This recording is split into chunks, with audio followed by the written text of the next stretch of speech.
Muri wenshuti mwese muduteza amatwi ni Fidel Niyongabo abaramutse abahikaze mu makuru y'aka kanya. Imyaka 17 irarangiye impunzi z'abanyamurenge 166 biciwe mu ikambi mu Gatumba mu Burundi. Ubutungane nibwo busabwa. Ikirego cyacu ngo mubizi cyageze muri ICC ndetse n'ikirego cyaratanzwe mu gihugu cy'u Burundi, ariko kugeza no munsi muzukuri nta nyishu cyangwa se nta mbaraga nyinshi ibizo nkiko zose niye zabishizemo. Uyo ni umuyobozi wa Fondation ya Gatumba Nyasezerano Esperance. Ingabo z'u Rwanda zitangaza ko ziteguriye guhangana n'abashigikiye umugwi wita ko ugendera ku mabwirizwa ya leta ya Islam mu gihe boba bakoze ibitero. Amajwi ariko araharugwa mu gihugu ca Zambia nyuma y'amatora y'umukuru w'igihugu n'ay'abashinga amateka yabaye ejo kuwa kane. Uhere ku makuru avugwa hirya no hino kw'isi. Amajwi ariko araharugwa mu gihugu ca Zambia nyuma y'amatora y'umukuru w'igihugu y'abashinga amateka yabaye ejo kuwa kane. President Edgar Lungu yahiganywe n'umukandida atavuga rumwe nawe Hakainde Hichilema. Imbuga ngurukana bumenyi zari zugawe yamara ntaco leta yavuze kw'iryo yugagwa. Ivyo bishobora gutuma abantu binubira ibizova muri ayo matora. Hichilema akoresheje urubuga Twitter yagirije umugambo uri ku butegetsi kuba ari uwo wategetse yugagwa y'iyo mihora. Asavye urwego rw'igihugu rujejwe kugenzura ihanahana ry'amakuru gusubira kugurura iyo mihora kugira abanyagihugu bashobore gukurikirana uko amatora kandi babandanye ubuzima bwabo atantambamye. Yasavye abanyagihugu kuguma batekanye. Umukuru w'umugwi w'igihugu ujejwe amatora Patrick Nshindano avuga ko batanguye kuronka ivyavuye mu matora mu bice byose uko ari 156. Amenyesha ko ibiharuro vya nyuma by'ivyavuye mu matora bizomenyekana mu masaha 72 inyuma yo kwibibanza vy'amatora vyugaye. Umugambi uri ku butegetsi Patriotic Front uvuga ko ibiharuro vyawo vyerekanye ibitigiri biri hejuru cane mu bice ufisemwo abanywanyi benshi, kaba wishimiye ko uzotahukana intsinzi. Abatalibane bafashe ibisagara bibiri binini vya Afghanistan. Muri ico gihe ambasade ziritegurira gukura y'abakozi bazo. Eugene Mukankusi arabandanya inkuru. Inyeshyamba z'abatalibane zakajije umurego uyu munsi kuwa gatanu zihatanira gufata umujyi wa kabiri n'uwa gatatu mu minini cyane y'igihugu, mu gihe ambasade z'ibihugu byo mu burengerazuba bw'isi ziteguye kohereza abasirikare gufasha abakozi kuva mu murwa mukuru wa Afghanistan Kabul. Ifatwa rya Kandahar, umujyi uherereye mu majyepfo y'igihugu wa kabiri mu minini n'uwa Herat mu burengerazuba bw'igihugu, nyuma y'iminsi y'imirwano ririmo gucegesha guverinoma mu gihe inyeshyamba z'abatalibani zirimo gutsinda ingabo zishinzwe umutekano. Avuga ibirebana n'umujyi wa Kandahar, ihuriro ry'ibikorwa by'ubukungu mu majyepfo y'igihugu, umuyobozi muri guverinoma yabwiye ibiro ntaramakuru byo mu Bwongereza Reuters ati nyuma y'imirwano ikaze mu ijoro ry'ejo abatalibani bahigaruriye.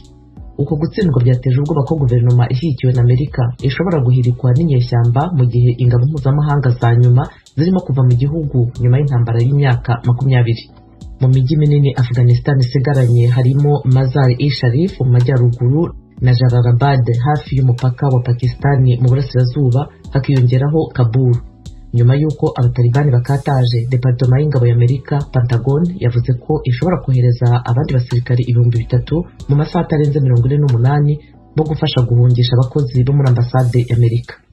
Ubwongereza bwavuze ko bushobora kohereza abasirikare bagera muri 600 gufasha abaturage babwo kuva muri Afghanistan. Imiryango itanga imfashanyo nayo yavuze ko irimo gutahukana abantu bayo.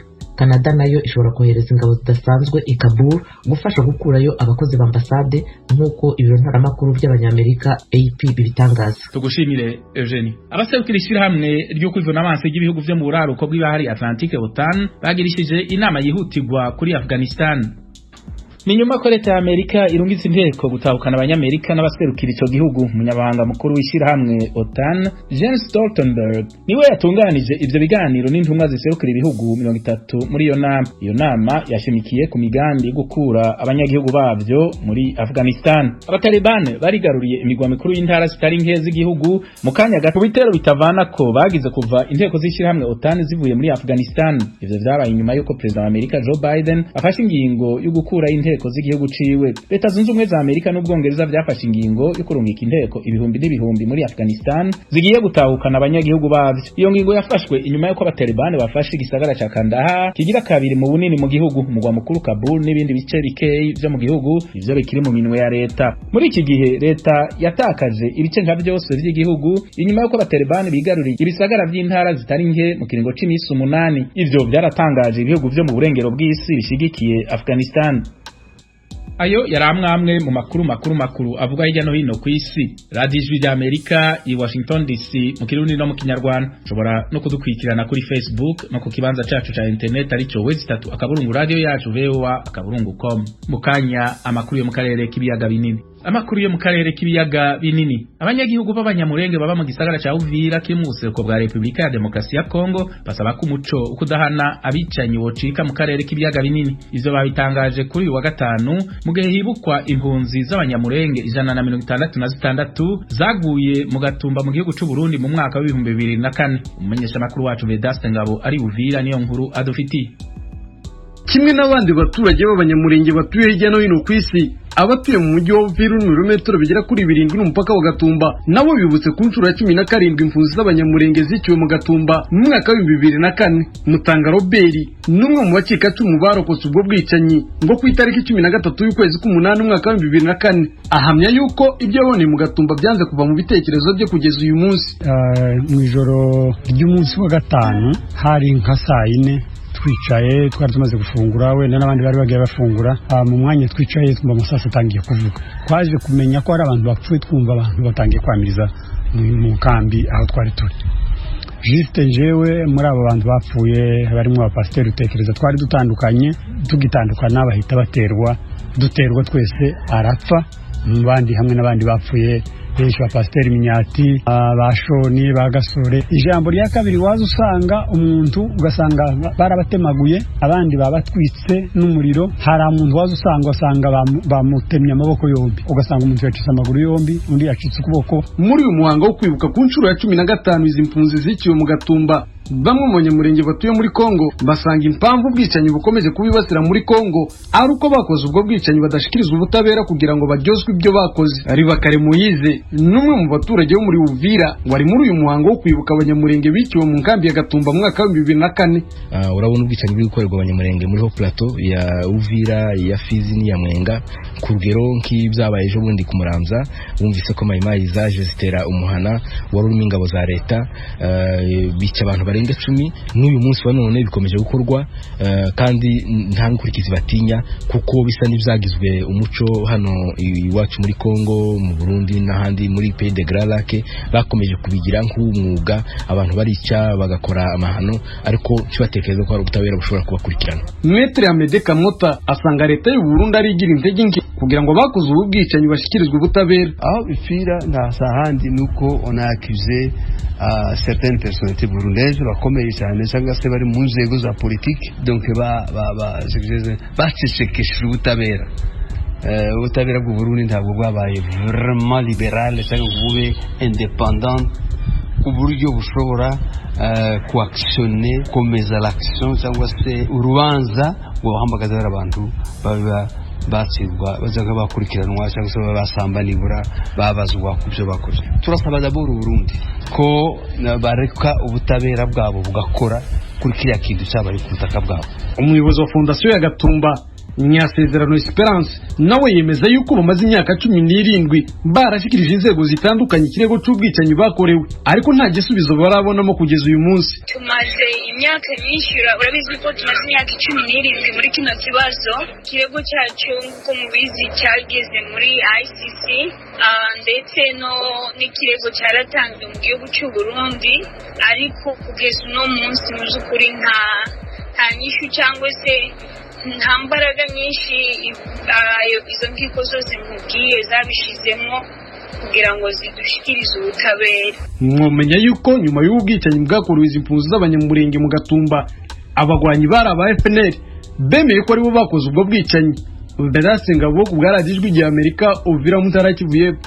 Urakoze Vedaste. Ingabo z'u Rwanda zitangaza ko ziteguriye guhangana n'abashigikiye umugwi wiyita kugendera ku mabwirizwa ya leta ya Kisilamu mu gihe boba bakoze ibitero. Asumta Kaboyi aduha inkuru y'idonido. Ubuvugizi bw'ingabo z'u Rwanda buvuga ko abashyigikiye umutwe wiyita leta ya Kisilamu bibasiye u Rwanda mu butumwa bashyize ku mbuga mpuzambaga za interinete. Muri ubwo butumwa uwo mutwe waba waratunze agatoki u Rwanda mu kinyamakuru cyawo gisohoka buri cyumweru mu rwego rwo kwamagana muri rusange ingamba z'ibihugu bya Afurika mu byaba byaribanzweho n'ibihugu byahagurukiye guhangana n'umutwe uvuga ko urwana intambara ntagatifu ya jihad Chad mu gihugu cya Mozambique. Ni nyuma yaho ingabo z'u Rwanda zifatanije n'iza Mozambique baherutse gutangaza ko bisubije umujyi wa Masimbao da Praia mu ntara ya Cabo Delgado mu majyaruguru y'igihugu. Umuvugizi w'ingabo z'u Rwanda Colonel Rwivanga avugana n'ijwi rya Amerika yabanje gutangaza ko inyandiko z'uwo mutwe bazibonye ariko nta mpungenge bibateye nk'igihugu. Twabonye ariko twavuze ko twiteguye guhangana n'icyo kibazo igihe cyose twaba turimo kurinda umutekano w'igihugu ndetse n'uw'abaturage. Nta mpungenge dufite rwose. Nta mpungenge mufite ko iyi mitwe ijya yibasira ibihugu bimwe na bimwe abaturage bagateshwa umutwe ko mu gihe wenda bashobora kugira uburakari bakaba baza mu Rwanda mu bikorwa bimwe na bimwe by'urugomo? Nta mpungenge mufite ko byagira ingaruka ku baturage b'u Rwanda? Turiteguye kandi tuzahora twiteguye kurinda umutekano w'igihugu n'abaturage bose. Ndumva iki kibazo rwose atari ikibazo kuri twe. Bumwe mu butumwa uyu mutwe wiyita kugendera ku mahame ya leta ya Kisilamu ugaragaza buvuga ngo yemwe bakristo b'u Rwanda, ibikorwa by'urugomo byanyu ku bayisilamu b'inzirakarengane nibyo bituma abayisilamu babarwanya. Umuryango w'abayisilamu mu Rwanda wamaganye izi mvugo z'uko abayisilamu bo mu Rwanda baba bibasiwe n'abakristo, nk'uko Sheikh Mbarushimana Suleimani umujyanama wa mufti w'u Rwanda yabisobanuriye ijwi rya Amerika. Bariya ntawe ari umutwe wa Kisilamu ahubwo barabyitirira, bari ku murongo utari uw'Isilamu kuko Isilamu ntabwo iteganya jihad muri uriya buryo babikoramo. Twebwe ndetse turanavuga ngo bariya ni abanzi b'Isilamu. Ibyo bakora binyuranyije kure cyane n'amahame y'Isilamu igenderaho, unagendeye no ku izina ubwari ya Isilamu ukanagenda no ku mahame agenga intambara ntagatifu cyangwa se intambara za jihad uko byabagaho kera ku gihe cy'intumwa. Hanyuma icya kabiri tukavuga ngo kuriya kugaya ingabo z'u Rwanda ibikorwa byiza zakoze muri Mozambique, noneho bagatangira kuvuga yuko rwakoze nabi ndetse bakanavuga n'amagambo nk'ariya yo kuvuga ngo habayeho kwica abayisilamu ngo mu gihe cya jenoside ngo abahutu bishe abayisilamu. Ibintu bidafite aho bihuriye n'ukuri, barimo barajijisha bagira ngo bangize ibitekerezo by'urubyiruko rw'abayisilamu bababeshya yuko bo bari kuri jihad, none ngo abayisilamu bakaba bishwe hariya ngo cyangwa se hakaba n'ahandi bishwe. Mu by'ukuri rero icyo nicyo twavuga ngo ntabwo ari byo kwemerwa. Urubyiruko rwose rw'umuyisilamu rugomba gusobanukirwa ko bariya abantu baharanira inyungu zabo, bakaba ari umutwe nk'indi mitwe yose ibiharanira kugera ku butegetsi cyangwa se iharanira inyungu zindi zabo bwite. Hari hashize imyaka isaga 4 mu Rwanda habaye urubanza rw'abaregwa n'ubushinjacyaha icyaha cy'iterabwoba gishingiye ku myumvire y'idini ya Isilamu.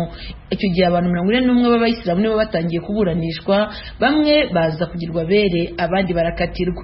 Mujyanama wa mufti w'u Rwanda Sheikh Suleimani Barushimana yemera ko hari urubyiruko rw'abayisilamu mu Rwanda rwari rwatangiye gukurikirana inyigisho z'iyi mitwe, ariko ko bakomeje kubaha inyigisho zibakura mu cyo yise ubuyobe. Twakoze ibishoboka kugira ngo twigishe abantu imyumvire nk'iyi ikava mu mitekerereze y'urubyiruko rwari rwaramaze kugera rubivana ku mbuga nkoranyambaga, bakabura ibisobanuro bitari byo, hanyuma bagashukwa nabyo, hanyuma imitekerereze yabo ikagenda igana mu myumvire y'ubutagondwa. Twabyigishije cyane, ntabwo twavuga ko imyumvire ubu yarangiye kubakika neza byarangiye, ariko mu by'ukuri babonaga ko bitagifite umwanya. Ariko nta nubwo twahagaze, n'ubu turacyakomeza kwigisha inyigisho zitandukanye no ku bayisilamu n'urubyiruko muri rusange kugira ngo dukomeze dukumire. Ngubu n'iki kiba kije, biba ari byiza yuko tukivuga kugira ngo babimenye ko urugero rw'umutwe nk'uriya uri muri Mozambique ni urugero rw'umutwe nka yayindi twagiye tuvuga hirya no hino yitiriwe Uwisilamu, ntabwo bikwiye gushukwa nayo. Hari abakurikirana hafi imikorere y'iyi mitwe ivuga ko igendera ku mahame y'idini ya Isilamu batashatse ko amazina yabo ashyirwa hanze, babwira ijwi rya Amerika ko nubwo ingabo z'u Rwanda zatabaye abaturage bo muri Mozambique bari baratatanijwe n'iyi mitwe, ariko bafite ubwoba ko iyi mitwe ishobora kuba yakwihimura ku Rwanda ikaza kubuza abanyarwanda umutekano. Gusa ingabo z'u Rwanda zitangaza ko ziteguye kurwanya uwagerageza kuza kubuza abaturage b'u Rwanda umutekano. Asumta Kaboyi, ijwi rya Amerika, i Kigali. Tugushimire Asumta kuri iyo nkuru.